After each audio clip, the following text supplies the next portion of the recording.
माटी से बंधी डोर आज बहुत ही इंटरेस्टिंग ट्रैक पे आ गया है। यहाँ पे रागिनी कहती है आप लोग वहाँ गए क्यों थे जो जया ने इतनी बेइज्जती की। मुझे मुझे जया पे विश्वास नहीं हो रहा। तो यहाँ पे वेजू कहती है मैं खुद ही जया से अपना हिसाब किताब ले लूँगी। ये हम 2 बहनों के बीच की बात है, इसमें मैं किसी और का इंटरफेयर नहीं लूँगी।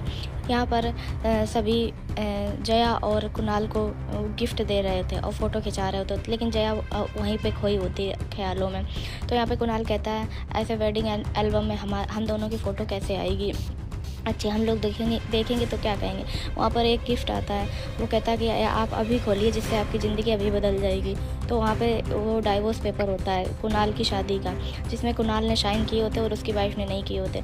तो उसके बाद फिर जया चली जाती है और जया रो रही होती है, भगवान जी मेरे साथ आप ऐसा क्यों कर रहे हैं, फिर से मैं किसी और की सौतन कैसे बन गई, ये सब मेरे साथ क्यों हो रहा है। वो बहुत रो रही होती है, कहते अब की बार आप ऐसा नहीं कर सकते हैं, अब मैं अपनी ज़िंदगी का खुद ही फैसला लूँगी और मैं ख़त्म कर दूँगी। मुझे नहीं जीना ऐसी ज़िंदगी जहाँ पे मैं बार-बार टूटूँ। ऐसा कहकर फिर वो चली जाती है। इधर राव साहब आते हैं इस बेजू से मिलने की। मुझे रागिनी ने बताया कि तुम्हारे साथ जया ने क्या किया है। तो वो कहती कोई बात नहीं। फिर उसको वो दिखाती कि रोहन ने मुझे कुछ भेजा है। तो वो दिखाती है कि लेकिन कहती मुझे ये नहीं पता है, किसी ने पहले से ही खोल दिया था, ये किसने खोला ये नहीं पता। तो वहाँ पर वसुंधरा जी आ जाती, कहते मैंने खोला। फिर वो कहती कि तो बेजू और राव साहब दोनों शॉक्ड रह जाते हैं। कहते हैं ये बेजू मुझे तुमसे ये उम्मीद नहीं थी कि तुमने मुझे ये सब नहीं बताया। उसके बाद वसुंधरा बेजू को नीचे लेकर आती हैं। तो राव साहब माफ़ी मांगने लगते हैं कि इसमें इसकी कोई गलती नहीं है। तो कहती कि नहीं, इसको सब पता था, बेजू को सब पता था और बेजू ही रोहन को घर लेके आई थी। तो बेजू कहती मुझे नहीं, मैं जब उसे रोहन को घर लेके आई थी तो मुझे नहीं पता था रोहन के बारे में। तो वसुंधरा कहती एकदम चुप। तो वसुंधरा कहती कि मैंने तुझे रागिनी से भी ज़्यादा प्यार किया, तुझे अपनी बेटी समझा और तूने मेरे साथ ये किया है, तूने सब कुछ छुपा के रखा था। रागिनी कहती है एक बात बताओ ये रोहन कौन है। रोहन तो अनाथ है ना, जिसे वेजू घर पे लेके आई थी, आप लोग इसे क्यों डांट रहे हो।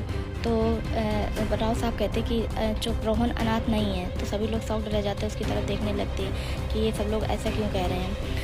इधर जया रोड पे चल रही होती, बीच रोड में चलती है, कार और ऑटो वगैरह इधर आसपास से निकलते, सब इसे देखते रहते हैं, अरे पागल हो गई है, बीच में क्यों चल रही है, ऐसे क्यों चल रही है। लेकिन वो यही सब कुछ सोचती रहती है शादी के बारे में। उसके बाद वो एक ऐसी जगह जा रही होती है जहाँ पे डेंजर का बोर्ड लगा होता है, नो एंट्री का बोर्ड लगा होता है।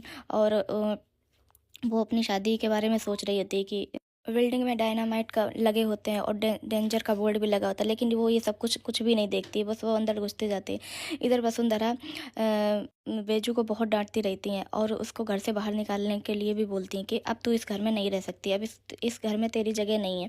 तो राव साहब कहते हैं कि मेरी गलती है, मुझे माफ़ी दे दो। राव साहब सब बताते हैं कि ये मेरा बेटा है, रोहन मेरा बेटा है। तो सभी लोग शॉक्ड रह जाते हैं। उसके बाद वसुंधरा गुस्से में आके उसका हाथ पकड़ के बेजू को घर से बाहर निकाल देती हैं कि तू अब इस घर में नहीं रह सकती है। सभी लोग कहते रहते हैं ऐसा मत करो, रागिनी भी कहती है आप ऐसा मत करो। तो उसके बाद जब वो घर से निकाल देती, कहती कि मेरा बेटा है, इस बार मेरा बेटा मेरा साथ देगा।